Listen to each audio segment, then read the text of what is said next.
बिस्मिल्लाहिर्रहमानिर्रहीम। मुअज़्ज़ज़ सामीन अस्सलाम वालेकुम। पेश खिदमत है आज एक नया खूबसूरत वाक़या। एक यहूदी ने अपने बेटे को कहा कि जाओ और बाजार से सौदा लेकर आओ। लड़का रास्ते से गुजर रहा था कि उसकी नज़र हजूर अकरम सल्लल्लाहु अलैहि वसल्लम पर पड़ी। हजूर अकरम सल्लल्लाहु अलैहि वसल्लम की नज़र भी इस लड़के पर पड़ी। वो लड़का वहीं बैठ गया और बैठा रहा।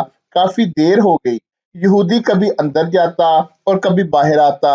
लड़का कहाँ रह गया है, अभी तक आया क्यों नहीं।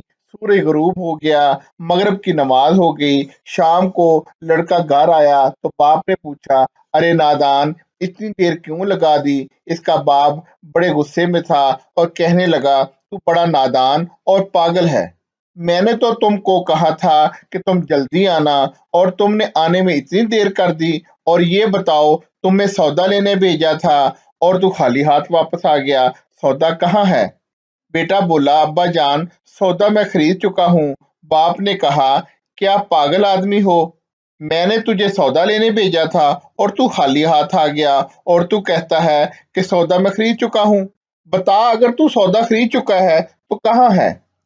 बेटे ने कहा, काश अब्बा जान आपके पास वो आंख होती तो मैं आपको दिखाता कि मैंने क्या खरीदा है। मेरे बाबा, मैं तुम्हें क्या बताऊं कि मैं क्या खरीद कर लाया हूँ। बाप काफी गुस्से में था और कहने लगा, चल छोड़, रहने देते हैं। वो लड़का रोज रहमते दो आलम सल्लल्लाहु अलैहि वसल्लम की खिदमत में बैठने लगा। वो यहूदी का अकलौता बेटा था, बहुत प्यारा और इंतहाई हसीनो जमील था, इसलिए यहूदी ने इससे कुछ ना कहा। कुछ दिनों के बाद लड़का बहुत बीमार हो गया। काफी दिन बीमार रहा और इतना कमजोर हो गया कि करवट लेना मुश्किल हो चुका था और फिर करीबुल मौत हो गया। यहूदी बहुत परेशान था। भागा भागा हजूर अकरम सल्लल्लाहु अलैहि वसल्लम की बारगाह में आया और अर्ज करने लगा, ए अल्लाह के रसूल, आपके पास आया हूँ। आप तो जानते हैं मैं यहूदी हूँ, मुझे आपसे कोई इत्फाक नहीं। अगर मेरा बेटा आपको दिल दे गया है और करीबुल मौत है, आपको दिन रात याद करता है, क्या मुमकिन है कि आप इस दुश्मन के घर आकर अपने आशिक को एक नजर देखना पसंद करें? क्या ये आरज़ू पूरी हो जाएगी कि वो मरने से पहले आप सल्लल्लाहु अलैहि वसल्लम का एक बार दीदार कर लें? वो लड़का किसी और चीज की आरज़ू नहीं कर रहा। आपने ये नहीं फरमाया कि मैं आ जाऊंगा या नहीं जाऊंगा।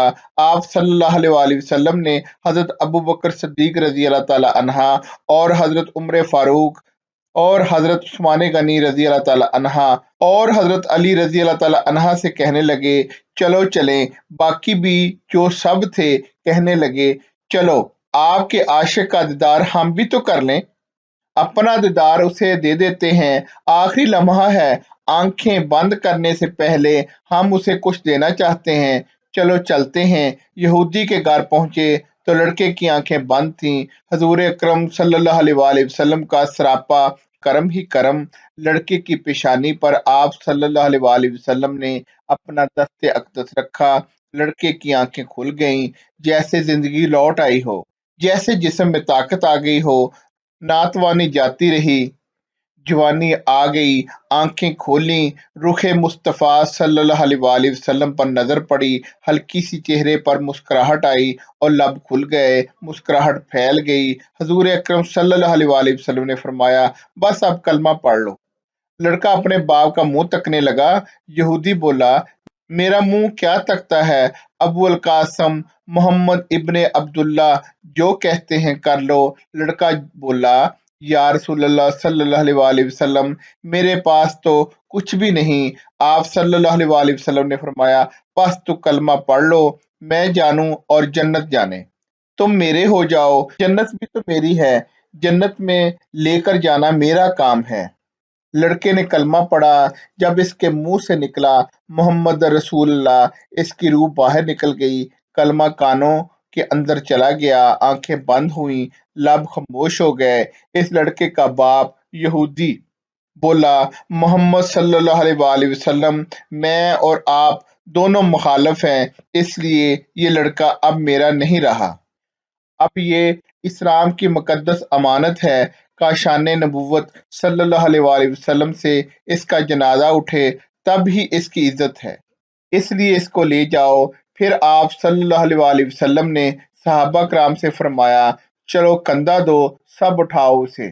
حضرت محمد صلی اللہ علیہ وآلہ وسلم جب یہودی کے گھر سے نکلے تو فرماتے جا رہے تھے، اس اللہ کا شکر ہے جس نے میرے صدقے اس بندے کو بخش دیا، کیا مقام ہوگا اس عاشق کی میت کا جس کو حضرت علی رضی اللہ تعالی عنہ، حضرت عثمان غنی، حضرت ابوبکر صدیق، حضرت عمر فاروق اور حضرت بلال حبشی جیسے جلیل القدر مشہور شخصیات کندھا دے اور آگے آگے حضور اکرم صلی اللہ علیہ وآلہ وسلم ہوں۔ قبر تیار ہوئی، کفن پہنایا گیا، حضور اکرم صلی اللہ علیہ وآلہ وسلم قبر کے اندر تشریف لے گئے، قبر میں کھڑے ہوئے اور کافی دیر کھڑے رہے، پھر اپنے ہاتھوں سے اس عاشق کی میت کو قبر کے اندر اتارا۔ آپ صلی اللہ علیہ وآلہ وسلم قبر کے اندر پنجوں کے بل چل رہے تھے، مکمل پاؤں مبارک نہیں رکھ رہے تھے۔ کافی دیر کے بعد آپ صلی اللہ علیہ وآلہ وسلم قبر سے باہر آئے تو چہرے پر تھوڑی سی سردی چھائی ہوئی تھی، تھکن محسوس ہوئی۔ صحابہ کرام پوچھتے ہیں، آپ صلی اللہ علیہ وآلہ وسلم یہ کیا ماجرا ہے؟ پہلے یہ بتائیے، آپ صلی اللہ علیہ وسلم نے قبر میں پاؤں مبارک کیوں نہیں رکھا؟ آپ صلی اللہ علیہ وآلہ وسلم نے فرمایا، قبر کے اندر بے پناہ فرشتے آئے ہوئے تھے، اس لیے مجھے جگہ نہیں مل رہی تھی کہ میں پاؤں رکھتا، میں نہیں چاہتا تھا کہ کسی فرشتے کے پاؤں پر میرا پاؤں آ جائے۔ پھر صحابہ کرام پوچھتے ہیں، آپ صلی اللہ علیہ وآلہ وسلم قبر کے اندر کیوں گئے؟ ہمیں کہتے ہم چلے جاتے۔ آپ نے خوبصورت جواب دیا کہ کیا میں نے اس لڑکے کو نہیں بولا تھا کہ میں تیرے قبر کو جنت بنا دوں گا؟ تو اب اس قبر کو جنت بنانے قبر کے اندر چلا گیا تھا۔ صحابہ کرام پھر پوچھتے ہیں، کیا حضور اکرم صلی اللہ علیہ وآلہ وسلم اتنے تھکے ہوئے کیوں ہیں؟ آپ نے فرمایا، تھکا اس لیے ہوں کہ فرشتے اور حوریں اس عاشق کے دیدار کے لیے آ رہے تھے اور میرے وجود سے لگ لگ کر گزر رہے تھے، ان کی وجہ سے تھک گیا ہوں۔ اللہ تعالیٰ سے دعا ہے کہ اللہ تعالیٰ ہم سب کو بھی حضور اکرم صلی اللہ علیہ وآلہ وسلم اور تمام صحابہ کرام کے نقش قدم پر چلنے کی توفیق عطا فرمائے۔ آمین ثم آمین۔ معزز سامعین، آج کا یہ واقعہ ختم ہو گیا ہے، انشاءاللہ کل نئے واقعے کے ساتھ دوبارہ پیش خدمت ہوں گے، تب تک کے لیے خدا حافظ۔